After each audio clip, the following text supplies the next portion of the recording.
안녕하세요. 네. 지난 토요일에 입추 지나고 어제 말복 지나니까 오늘 날씨가 많이 다르죠? 네. 그래서 여름도 이제 가는구나. 그러나 더위는 한 9월까지는 그래도 좀 있는 것 같아요. 그리고 이제 뭐 뉴스에서 보니까 바다 양식장에서 온도가 높아가지고 고기들이 많이 죽는다 그래서 지구 온도 올라가는 게 이렇게 큰 재앙이라는 거를 요즘에 실감하고 있어요. 산불도 너무 많이 나고 있잖아요. 네. 그래서 우리 모두의 행복을 위해서 이렇게 마음 공부도 열심히 해야겠지만 지구 환경을 보존하려는 실천이 절실하다 이런 생각을 하면서 오늘도 강의 시작해 보겠습니다. 열정과 실력으로 똘똘 뭉친 SNS 소통연구소 가족 여러분, 오늘도 함께 해주셔서 반갑고 고맙습니다. 지난 시간에는 전통적 인품론에 대한 이야기를 나누었어요. 가장 보편적인 인품의 잣대는 무엇이었을까요? 당나라 시대에 관리 뽑는 기준이었던 신원, 서판이 있었어요.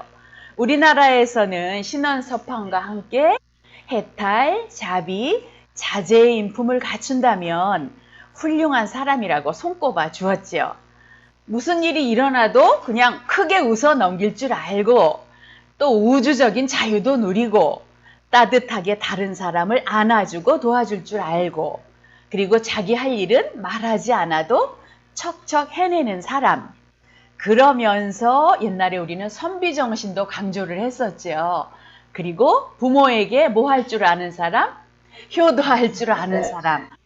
이는 우리의 전통적 인품으로서 손색이 없겠구나 이런 이야기를 했습니다. 자, 오늘은 지금까지 제가 행복 특강을 할 수 있게 가르침을 주신 행복마을의 동사섭 인품론에 대한 이야기를 나누어 보려고 합니다. 동사섭이라는 말이 좀 생소하시지요? 네. 그런데 동사섭이라는 말은 뭐냐 하면 고통을 받고 있는 사람들을 구제하고 그리고 불교의 가르침 속으로 들어와서 행복을 누릴 수 있도록 해주기 위한 기본적인 4가지 활동 중에 하나예요. 4가지 활동 중에 하나다. 그래서 이 4가지 활동을 우리는 사섭법이라고 하거든요. 근데 그 사섭법에는 처음에는 보시섭이라는 게 있어요. 들어보셨죠? 보시섭, 그 다음에 애어섭. 좀 말이 좋지요. 사랑의 말을 한다. 그 다음에 이행섭, 이론 활동을 한다. 그 다음에 4번째가 바로 동사섭, 이렇게 4가지가 있습니다. 그러면 자세히 한번 그 뜻이 무엇인가 알아보면 보시섭이라는 말은 중생들이 우리 재물 좋아하잖아요. 물질 좋아하잖아요. 그래서 그런 걸로다가 도움을 주고 그 다음에 이렇게 저처럼 알고 있는 좋은 말씀을 전해드리는 거.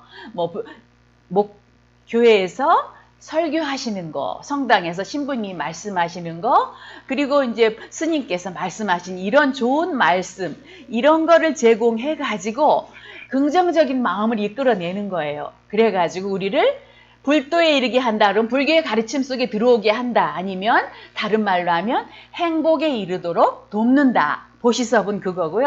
2번째 에어섭은 뭐겠어요? 그렇죠. 말을 부드럽고 따뜻하고 사랑스럽게 해서 상대를 감화시켜 가지고 그 사람의 마음을 다독여줘서 행복에 이르도록 하는 것. 그 다음에 이제 3번째는 이행섭이니까 모든 행동과 언어와 믿음 이런 것들을 상대에게 이익이 되게 하는 거예요. 그래서 이익을 주어서 다른 사람의 행동을 이제 좋게 끌어내는 거죠. 그래서 불도에 이르게, 다시 말하면 행복에 이르도록 도와주는 거예요. 그러면 이제 4번째 지금 제가 말하는 동사섭이라는 것은 우리가 어떤 사람 지금 속상할 때 같이 옆에 있어만 줘도 그 사람 마음 풀어지잖아요. 그런 것처럼 상대가 처한 환경에서 내가 함께 일하고 함께 생활하면서 그들과 생사고락을 같이 하면서 한마음이 되어서 자연스럽게 불도에 이르거나 불교의 가르침을 따르게 하거나 행복에 이르도록 돕는 것, 그것이 바로 동사섭입니다. 그래서 행복마을의 이름이 동사섭 행복마을 이렇게 돼 있거든요. 그래서 오늘 이제 처음으로 제가 동사섭에 대한 이야기를 나누었습니다. 스승님께서는 인생이 뭐예요? 이러고 여쭤보면 인생 행복론이다 이렇게 말씀하셔요. 그리고 또 어떤 때 여쭤보면 인생은 공동체론이지 그렇게 말씀하시거든요. 그리고 이제 다음에 또 마지막으로 수련이 다 끝나고 갈 때는 이제 이렇게 마무리를 지어주시죠. 인생이란 바로 인품론이다. 이렇게 말씀을 하십니다. 그래서 사실은 행복론이나 인품론이나 공동체론이나 단어는 다르지만 그리고 밖으로 보이는 모습은 조금 다르지만 일이 넓혀지고 절이 좁혀져서 똑같은 사실은. 그래서 동사섭의 인품론은 공동체론이자 행복론이다. 이렇게 말할 수가 있습니다. 동서섭 행복마을의 역사가 2021년으로 42년이 되었어요.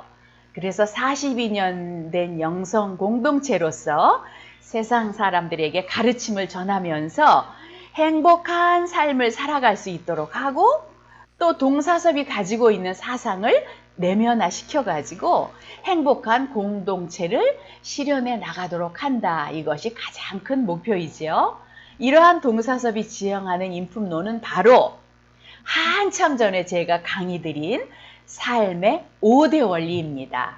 정체, 대원, 수심, 화학, 작선을 인격화하는 사상을 말합니다. 삶의 5대 원리는 동사섭을 대변하는 원리이고 또 다른 말로는 이상공동체 5요다. 우리가 한 사람, 두 사람만 모이면 공동체잖아요. 그럼 그 공동체가 뭐 이상적으로 잘 유지되려면 어떻게 해야 되느냐? 그것이 바로 동사섭의 인품론이 되겠습니다. 5대 원리 중에서 첫 번째인 정체, 이것은 바로 자아를 이야기하죠. 나. 그 사람이 훌륭한 인품자라면 어떻게 해야 되겠어요? 자기 자신에 대해서 항상 어떤 생각? 긍정적인 생각, 좋은 생각을 가지고 있는 게 매우 중요하다. 자신에 대해서 가능한 한 긍정적이어야 되는데 나는 세상의 주인이야. 내가 모든 걸 할 수 있어. 나는 마음만 먹으면 무엇이든 할 수 있는 능력 있는 사람이야. 그래. 온 우주는 언제나 나를 축복하고 지지해주고 있어. 나는 지금 존재하는 것만으로도 귀하고 소중한 존재야. 이렇게 나는 실뱀이 아니야. 용이거든.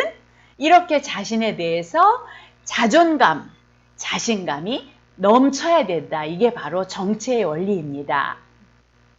두 번째 대원. 대원은 큰 소망이다. 사람이라면 이런 소망을 가져라. 대원은 이 존재가 이렇게 괜찮은 내가 궁극적으로 어디를 향해서 가야 되겠느냐. 무엇을 소망하면서 그것을 이루어 나갈 것이냐 하는 말입니다.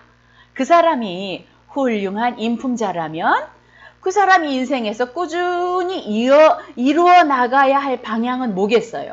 아주 지극한 선을 이루어 나가야 되겠죠. 이 지극한 선으로 권장할 만한 게 바로 우리 모두의 지고한 행복이다. 이렇게 외친다면 부정할 사람 있을까요? 없을까요? 없지요. 우리 정말 모두가 행복하고 싶어서 이렇게 살고 있잖아요. 내가 세상에 태어난 것은 나의 행복과 나와 관계된 모든 것들과 모든 사람들의 행복을 위한 것이다. 이게 당연한 거잖아요. 그래서 인간으로 세상에 태어났으면 정체와 대원은 인품자가 꼭 갖추어야 할 덕목인 것이죠. 이렇게 훌륭한 내가 천하의 주인인 이 일물이라는 건 자기에 대해서 쓸데없는 잘난 척을 없애기 위해서 그냥 하나의 다른 이런 거와 똑같은 물건이다. 이런 뜻으로 말하고 있어요. 일물이 우리 모두 행복을 위해서 나를 바치겠습니다 하는 뜻을 우리가 확실히 가져야 한다는 것이죠. 그렇다면 세상의 주인인 내가 모두의 행복을 위해서 구체적으로 무엇을 해야 하겠는가? 세상의 주인인 내가 모두의 행복을 위해서 나를 바치리라 한다면 도대체 무엇을 실천해야 할까? 나를 어떻게 바쳐야 하겠는가? 그것을 세 가지로 제시해 드리는 것입니다. 그 첫 번째가 먼저 내 마음을 어떤 상태로? 온전한 행복의 상태로 지속하기 위해서 마음을 늘 닦는 거죠. 화가 났다가도 아니지. 속이 상하다고 아니 속상할 일이 없지. 이렇게 자기 마음을 닦아 나가는 것을 수심이라고 합니다. 내가 먼저 행복하지 않다면 다른 어떤 것도 행복할 수가 없어요. 왜? 내 마음이 불행하니까 보이는 것마다 화가 나고 짜증나거든요. 그래서 나에게서 행복의 기운이 넘쳐 흐르면 내 옆에 있는 이 모든 사물조차도 기분이 좋아지거든요. 사람들은 물론 말할 것도 없지요. 그래서 내가 불행하면 아무것도 할 수 없다는 것을 알고 항상 긍정과 감사로 행복한 나를 만들어가는 것. 이게 뭐라고요? 수심, 내 마음을 잘 닦는 겁니다. 두 번째로 내가 이렇게 수심을 잘했어요. 그래서 모든 사람들과 가능한 한 만나면 어떤 관계? 평화롭고 화목하고 행복한 관계를 갖는 것. 이것이 바로 화합입니다. 내가 행복하다는 것은 주변 사람들과 얼마나 화목하게 잘 지내느냐 이걸로 드러나는 거거든요. 쟤 맨날 행복하다 그러는데 사람만 만나면 짜증내고 싸워 이러면 행복하다고 말할 수가 없지요. 아무리 학식이 높고 높은 자리에 앉아 있어요. 돈도 많아. 그런데 주변 사람들과 늘 화합하지 못해. 그러면 그 사람을 인품자라고 말할 수가 없다. 그리고 세 번째로 인품자가 해야 할 일이 또 무엇이 있을까? 모두의 행복을 위해서 소리 없이 자기 역할을 잘 하는 것입니다. 뭐 한 가지만 하면 막 하는 척 하는 거 있잖아요. 이게 아니라 그냥 소리 없이 자기 책임을 다하는 이런 역할을 잘하는 것, 이것을 우리가 두 글자로 작선이라고 합니다. 개인일 때는 개인 차원에서, 또 뭐 가족일 때는 가족 차원에서, 사회인이면 사회인으로서 자기 역할을 잘하는 거지요. 그리고 내가 이 나라의 국민이다. 그럼 이 나라 국민으로서, 지구인이다. 지구인으로서, 우주인이다. 그럼 우주인의 차원에서 할 일을 잘 해간다는 것입니다. 우리가 지구인과 우주인 생각하면 환경을 보호하는 게 아주 중요한 일이 되겠지요. 인품 잘하면 반드시 해야 할 일은 이렇게 바로 소소한 일상의 일들을 자기가 알아서 척척 잘 해나가는 것이지요. 함께 생각해 보겠습니다. 내가 우리 모두의 행복을 위해서 수심을 잘해서 마음 천국을 이루고, 화합을 잘해서 사람들과 관계 천국을 이루고, 작선, 역할을 잘해서 세상 천국을 만들어 간다 한다면 그 인품자를 무슨 인품자? 제일 높은 거, 지고한 인품이라고 해도 지나친 말이 아니지요. 이 5가지 원리는 사실은 알고 보면 매우 상식적이고 누구든지 그것을 들으면 부정할 수 없는 지극히 작고 당연한 일입니다. 이 5가지 원리를 가만히 들여다보면 세상에 살아가고 있는 사람들은 딱 이 5가지 범주에서 사실은 벗어나서 살 수가 없어요. 행복을 원한다면. 자, 그래서 여러분들에게 진정으로 이 원리를, 이 덕목을 권해드립니다. 이 5가지 원리가 몸에 배어 있고 그것이 나도 모르게 드러나는 그런 인품자가 되신다면 정말 좋겠습니다. 이런 인품이 되면 그 누구보다도 먼저 누가 나 존경하게 될까요? 스스로가 스스로를 존경할 수 있고 가까운 주변 사람들로부터 존경을 받게 될 것입니다. 스스로를 존경하십니까? 네, 가까운 주변인들로부터 존경을 받고 계십니까? 그러시죠. 당연히. 이 2가지는 사실 가장 어려우면서도 가장 확실한 인품자라는 증거입니다. 우리가 이렇게 되기 위해서 하루하루 변하고 노력해 가는 것이죠. 아무리 많은 사람들이 훌륭하다고 존경한다고 해도 가까운 사람이, 가족이, 그리고 더구나 자기 자신이 자기를 존경하기 어렵습니다. 그래서 스스로가 스스로를 존경하는가 항상 물으셔야 돼요. 그리고 주변 사람들이 나를 존중하나, 존경하나 하는 이 두 가지 잣대가 바로 인품을 재는 중요한 잣대가 되겠습니다. 내가 나를 존경하는 수준까지 가는 것이 우리의 인품 목적이 되어야 하지 않겠나, 이렇게 한번 이야기 나눠봅니다. 이런 사람이야말로 지고한 인품자라고 말할 수 있겠지요. 그러면 진정한 인품자란, 자 이제 이렇게 해봤습니다. 한번 읽어보시겠습니다.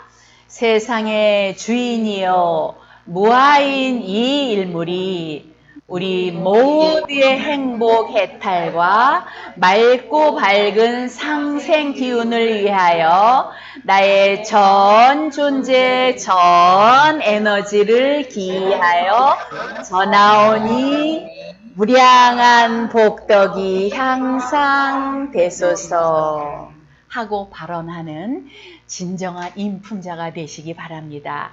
이러한 발언의 신념이 의식의 토대로 되어 있는 사람 얼마나 아름답습니까? 진정한 인품자의 모습이겠지요. 자, 삶의 5대 원리를 실천하는 인품자, 이런 사람은 또 내가 상대방을 볼 때 보는 눈을 책임지는 거예요. 그 상대방을 천사로 보는 사람은 내가 뭐다? 스스로가 천사이지요. 쟤 돼지 같아. 그러면 내가 뭡니까? 내가 돼지인 거예요. 그래서 상대방을 보는 눈을 내가 어떻게 하느냐 책임지셔야 되고, 그리고 내 모습도 될 수 있으면 상대방에게 잘 보일 수 있도록 책임을 지셔야 되겠죠. 상대방이 나를 존중하고 존경심을 가질 수 있게 하는 겁니다. 그렇다면 우리가 화합을 안 할 수가 없는 거잖아요. 그리고 나의 역할, 가정에서의 역할, 개인으로서의 역할, 사회 속에서의 역할, 그 역할들을 빠뜨림 없이 잘 해나가는 거죠. 그러면 당나라 시대의 인품 기준이었던 신원서파는 어디에 다 들어있어요? 이 삶의 5대 원리 속에 다 들어있어요. 동사섭의 인품론이 정체, 대원, 수심, 화합, 작선의 5대 원리가 여러분들 인품관리의 나침반이 되어서 여러분들이 그런 인품으로 살아가시기를 기원합니다. 자, 오지에 이제 어떤 오지 문화를 연구하던 학자가 있었어요. 그래서 이분이 현인들이 사는 마을이 있다는 소문을 들어가지고 거기를 막 찾아 가보았어요. 그리고 그 현인들이 사는 마을에 가서 며칠간 머무르면서 그 사람들의 행동을 한번 살펴보았습니다. 그런데 이제 그들의 삶을 관찰해 보니까 며칠이 지나도 사람들이 야, 나는 말이야 이렇게 생각하는데 하고 자기 주장을 내세우는 사람이 아무도 없는 거예요. 그리고는 거의 다 상대방의 이야기를 경청해주고, 그리고 자기 의견이 있으면 조심스럽게 자기의 견해를 그 사람에게 이야기하고, 그리고 큰 소리로 말하는 사람 아무도 없었어요. 그리고 나이에 상관없이 서로에게 평등하게 존중하며 대하는 거였어요. 연장자 무시하거나 또 연소자, 아랫사람을 함부로 대하는 사람 아무도 없었습니다. 모두가 평화롭고 자율적이고 각자의 삶을 존중하면서 서로 배려하는 공동체 모습이 유난히 돋보였어요. 그런데 어느 날, 아니 갑자기 큰 소리 나지 않던 마을에 한 사람이 부주의한 관계로다가 어떤 집에 불이 났어요. 근데 이런 오지에서는 한 집에 불이 나면 다른 집까지 그냥 다 불이 붙어버리거든요. 그러자 여기저기에 흩어져 있던 마을 사람들이 모두 물을 들고 탄숨에 달려와가지고 불을 막 껐어요. 하마터면 진짜 마을의 여러 집들이 불이 날 뻔한 일이지요. 자신의 부주의로 불을 낸 사람은 어떻겠어요? 미안한 얼굴로 그냥 어쩔 줄을 모르고 있었어요. 하지만 마을의 촌장이나 누구도 그 사람에게 화를 내거나 비난하거나 책임을 묻지 않았어요. 그리고는 불을 낸 사람의 어깨를 툭툭 어루만져 주고 돌아갔어요. 언제 마을에 그런 일이 있었냐 하고 조용해지는 거예요. 그래서 이 학자는 공부 많이 했으니까 똑똑하잖아요. 법도 많이 알고. 그래서 촌장님한테, 아니 촌장님은 어떻게 불을 낸 사람한테 한마디도 왜 그랬냐고 책임도 묻지 않고 지적을 하지 않으십니까? 또 불이 나면 어쩌실 겁니까? 막 그렇게 얘기를 하는 거예요. 잘못한 사람을 그냥 무서워했으면 안 되죠. 촌장님, 당신은 말이에요. 이 마을에 일어나는 모든 일을 책임지셔야 되거든요. 그리고 권한도 행사하셔야죠. 이렇게 막 얘기를 했어요. 그랬더니 촌장님이 이미 그 사람은 자신에게 벌을 내렸습니다. 그거 얼마나 미안한 표정을 짓고 있는지 못 보셨습니까? 이렇게 말하시는 거예요. 아니, 미안한 표정 지으면 그의 잘못이 사라지는 겁니까? 우리 마을에서 가장 부끄러운 일이 뭔지 아십니까? 누군가를, 상대방을 부끄럽게 하는 일이 가장 부끄러운 일입니다. 불을 낸 건 그가 아니라 우리였지요. 언제라도 불은 날 수 있는 겁니다. 누구에게라도 일어날 수 있는 일이 다만 그 사람에게서 먼저 일어난 것 뿐이지요. 더 일찍 달려가서 우리가 불이 나지 않도록 해주지 못하고 불을 빨리 꺼주지 못해서 그 사람을 놀라게 했으니까 우리의 잘못이 사실은 더 큽니다. 이렇게 말씀하시는 거예요. 여러분들도 지금 이렇게 살고 계시지요. 잘못을 지적하기보다는 위로하고 지지하고 격려하고 그렇게 하신다면 박수 자신에게 훌륭하십니다. 네. 오늘은 공동체 삼행시로 마치겠습니다. 자, 제가 눈을 띄우면 큰 소리로 읽어주시기 바랍니다. 공동체란 나 이외의 한 사람과 함께 살아가는 모든 사람들을 말합니다. 동병상련하며 서로의 행복을 위해 함께 노력하는 곳이지요. 체벌이나 포상을 하지 않아도 동사섭 인품자가 되어 서로 행복한 의지처가 되는 공동체를 만들어 가시길 바랍니다. 고맙습니다. 사랑합니다. 축복합니다. 행복하세요. 오늘이 가장 소중한 날입니다. 감사합니다.